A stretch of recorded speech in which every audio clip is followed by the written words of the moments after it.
हिमाचल प्रदेश के दूसरे सबसे बड़े राजेंद्र प्रसाद मेडिकल कॉलेज टांडा कांगड़ा में काफ़ी अरसे के बाद शिक्षण संस्थानों में रैगिंग का जिक्र फिर से जाग उठा है। पहले आईटीआई मंडी, फिर मेडिकल कॉलेज नेरचौक में रैगिंग के मामले अभी चर्चा में ही हैं कि अब प्रदेश के दूसरे सबसे बड़े अस्पताल doctor Rajendra Prasad medical college Tanda में रैगिंग का नया मामला सामने आया है। पूरी जांच के बाद कॉलेज प्रबंधन ने आरोपी 12 सीनियर छात्रों को सस्पेंड कर दिया। इन छात्रों को कॉलेज से 3 महीने के लिए, हॉस्टल से 6 महीने के लिए निलंबित कर दिया गया है। साथ ही इन पर 50-50 हज़ार रुपये का जुर्माना भी लगाया गया। आरोप है कि इन सीनियर छात्रों ने जूनियर छात्रों के साथ रैगिंग की और उन्हें लगातार टॉर्चर भी किया जा रहा था। राजेंद्र प्रसाद मेडिकल कॉलेज के प्राचार्य डॉक्टर भानु अवस्थी ने बताया कि हॉस्टल में रह रहे छात्रों की हमारी फ्लाइंग रिक्वायर्ड रूटीन चेकिंग करती है। जब फ्लाइंग रिक्वायर्ड ने हॉस्टल की चेकिंग की तो वहां जूनियर छात्रों के पास सीनियर छात्रों की कॉपियां पाई गई। फ्लाइंग रिक्वायर्ड ने इसे गंभीरता से लिया और अपने स्तर पर पूरी जांच पड़ताल की। रिपोर्ट आने के बाद सारा मामला एंटी रैगिंग कमेटी के पास भेज दिया गया। सोमवार को इसकी पहली रिपोर्ट आई तो सीनियर छात्रों पर कार्रवाई की गई। उनके माता पिता को कॉलेज में बुलाया गया था। बुधवार को दूसरी रिपोर्ट आने के बाद 6 छात्र और दोषी पाए गए।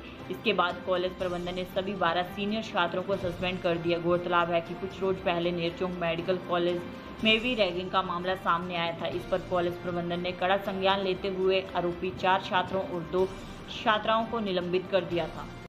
सर, एक रैगिंग का मामला जो है वो पेश आया है। अगर बात करें, कुछ साल पहले भी ऐसा हुआ था और उसने सुसाइड भी कर ली थी शख्स ने, और उसके बाद बैन कर दिया गया था पूरा रैगिंग का। और क्या पूरा मामला है, इसके बारे में बताएं और किन किन लोगों को सस्पेंड किया गया है अभी तक।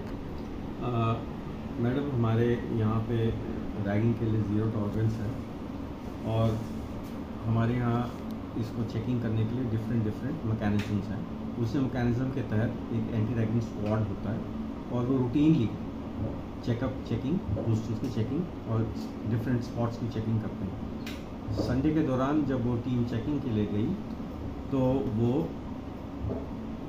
जो है संडे को जब वो हॉस्टल चेकिंग गई तो वहाँ उन्होंने पाया कि किसी जूनियर के कमरे में उनको एक सीनियर की कुछ फाइल मिली और उसी दौरान फिर उन्होंने ये पाया कि वहाँ पे जूनियर के पास जो थी वो फाइल थी और उसकी वो रिपोर्ट जो थी एंटी रैगिंग स्क्वाड ने वो प्रिंसिपल ऑफिस को सुबह प्रोवाइड की मंडे को। और मामले का संज्ञान लेते हुए उनकी वो जो रिपोर्ट थी जिसमें ये लिखा गया था वो इमीडिएटली हमने एंटी रैगिंग कमेटी को फॉरवर्ड कर दी, सब कमेटी को, और उन्होंने उस पर तत्काल छानबीन करते हुए हमारे को जो है एक रिपोर्ट सबमिट करी, पहली रिपोर्ट।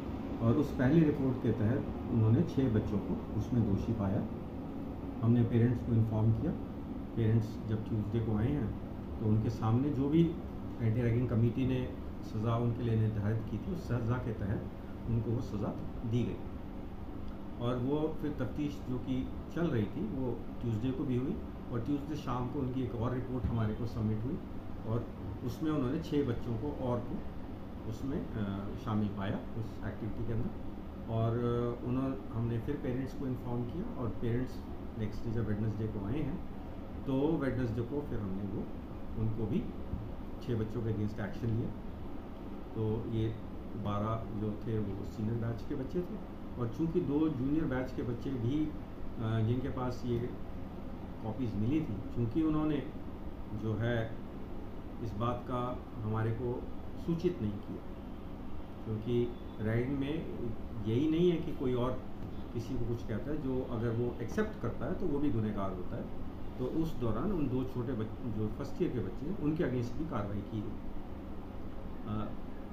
कुछ मीडिया में ऐसा आ रहा है कि जी ये हमें कोई कंप्लेंट हुई या इस तरह का विषय, इस तरह का कोई विषय नहीं है। हमारे पास कोई कंप्लेंट नहीं थी। ये हमारी जो हम लोग बहुत विजिलेंट हैं और उसी विजिलेंस के तहत जो है ये कार्रवाई जो हमें ज्ञात हुई उसके अगेंस्ट जो उचित कार्रवाई थी वो कार्रवाई की गई। जी, जिनके साथ रैगिंग हुई है उनके घर परिवार के लोग आपके पास पहुंचे या फिर वो लोग पहुंचे?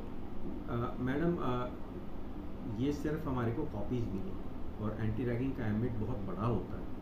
तो चूँकि उनके पास वो कॉपी मिली गई है तो इसलिए उसको हमने, जो हमारी कमेटी थी एंटी रैगिंग कमेटी ने, उसको ये माना कि इसको भी रैगिंग के दायरे में लेना चाहिए। तो इसलिए ये कार्रवाई की गई। मतलब कोई भद्दा मजाक या मारपीट जैसा कोई मामला नहीं है? कोई भी इशू नहीं था, ये सिर्फ हमारे को उनके कमरे में ये सामान मिला।